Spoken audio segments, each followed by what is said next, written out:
Olá, pessoal. Vamos começar a nossa aula de hoje. Nós vamos abordar, a partir dessa aula, a abordagem contingencial da administração. Contingência, segundo o dicionário Priberan de 2023, é um fato possível, mas incerto, é uma eventualidade, é a possibilidade de algo acontecer. Então, as empresas precisam se preparar para alguma eventualidade ou para algo que possa acontecer. A teoria contingencial, o surgimento dela, vem de todas as outras teorias que nós estudamos, né? Administração científica, clássica, das relações humanas, da burocracia, a teoria estruturalista, a neoclássica, teoria comportamental, teoria matemática, cibernética e teoria de sistemas. Nós não analisamos todas, pelo menos nós analisamos uma boa parte dessas teorias, né? O importante é que todas elas se desenvolveram e foram para a teoria de sistemas, e depois da teoria de sistemas, começou-se a analisar a tecnologia, a estrutura formal e informal, o sistema social, as demandas ambientais, os objetivos da empresa, as forças comportamentais, o processo de decisão e o equilíbrio entre a organização e o ambiente que ela atua, para chegarmos nessa ideia de teoria da contingência. Então vejam como ela é profunda, né? Ela pega todos os estudos da administração e joga dentro de uma nova ideia sobre o que é organização. A teoria da contingência, então, visa indicar os tipos de estruturas que podem ser as respostas adequadas aos diferentes contextos ou situações vivenciadas pelas organizações. Aqui surge a ideia do se então. Então, se acontecer tal coisa, façamos aquela outra coisa. Então, as coisas que acontecem na empresa, as ações administrativas, vão depender de características situacionais. E quais são essas características? Tamanho da empresa, tecnologia, o ambiente que ela vive, para que ela possa obter os resultados, né? Essas características ambientais, situacionais, se não tiver mudanças, continua do jeito que está e a gente continua fazendo as coisas como sempre fazemos. Porém, se existir mudanças, então a gente precisa adequar a essas mudanças e pensar em novas ações administrativas. Então vejam como começa a se tornar complexo o ato de administrar uma organização. As contingências externas podem ser consideradas como oportunidades ou ameaças para a empresa e vai influenciar ela e a estrutura dela internamente. Então, o que acontece no ambiente lá fora da empresa vai fazer com que ela tenha mudanças sérias dentro dela. Se mudar uma tecnologia, ela também precisa se adequar a essa mudança. Basta a gente observar o surgimento dos computadores, né? Surgiram os computadores, nenhuma empresa mais vai querer fabricar máquina de escrever, porque o ambiente não necessita mais desse tipo de equipamento, tá? As principais teorias das contingências, e nós vamos ver ao longo das semanas esses nossos estudos, tem Bunnies e Stalker, que é estruturas mecanicistas e orgânicas, Alfred Chandler, que fala sobre diferentes ambientes que moldam as estratégias e as estruturas organizacionais, Johan Woodward, que fala sobre a tecnologia de produção, e Lawrence Lorsch, que aborda o estudo do ambiente. Bom, os estudos de Bunnies e Stalker, ele fala sobre estruturas mecanicistas e orgânicas. O que são estruturas mecanicistas? São aquelas apropriadas para empresas que atuam em condições ambientais estáveis. Por exemplo, empresas de construção civil, de telefonia, de transporte. Não existem muitas mudanças nesse ambiente de atuação. Então, ela permanece durante um longo tempo estável. Ela não precisa ficar fazendo mudança a todo momento.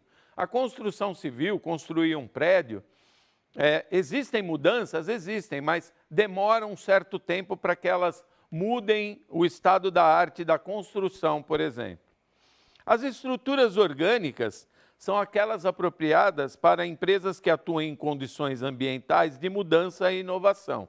Por exemplo, tecnologia, medicina, telecomunicações.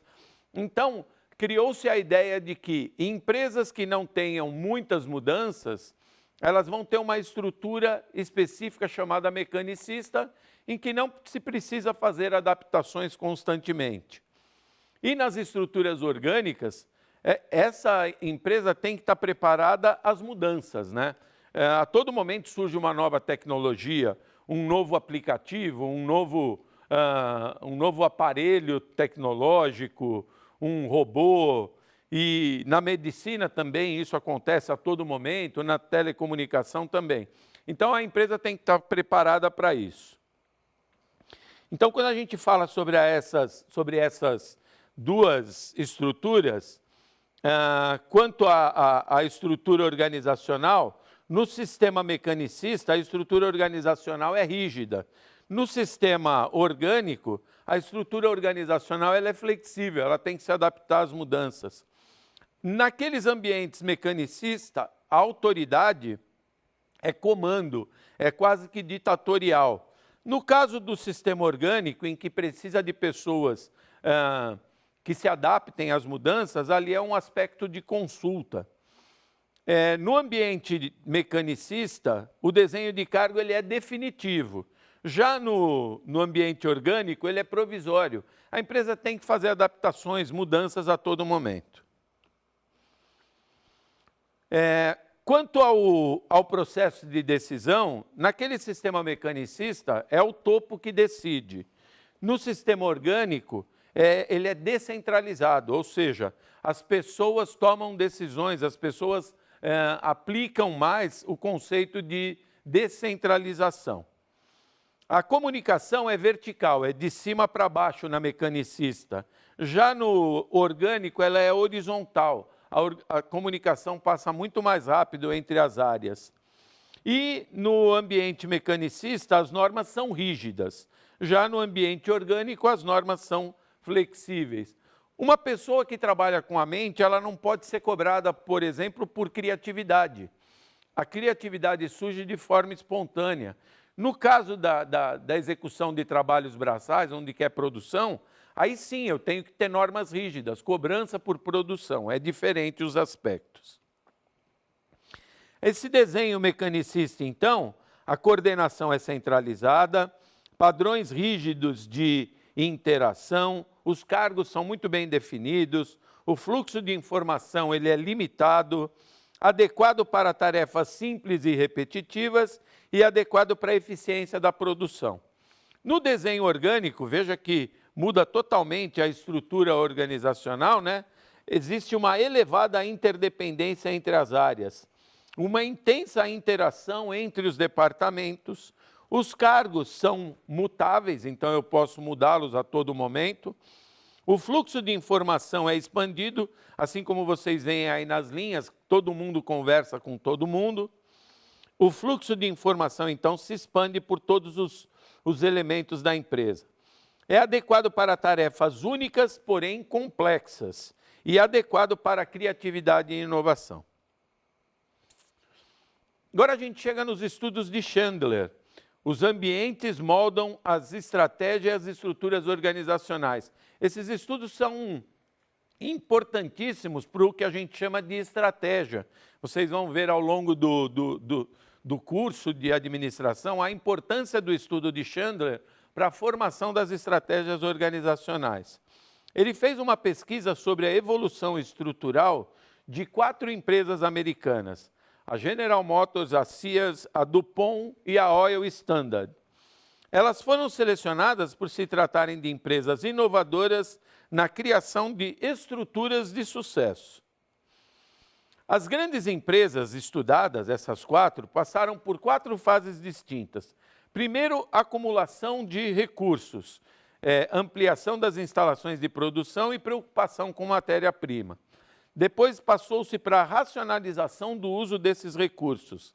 Então, contenção dos custos e a ênfase no planejamento. Depois teve a continuação do crescimento, que é o aumento da eficiência de vendas, de compras, de produção e de distribuição. E grande competitividade e maior diversificação de produtos.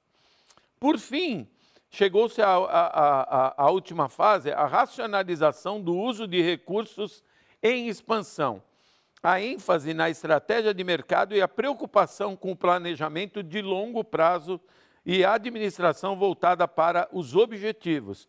Então, esse estudo é importante porque ele traz uma série de fases por que uma empresa passa ao longo do seu crescimento. Qual a conclusão de Chandler com esses estudos?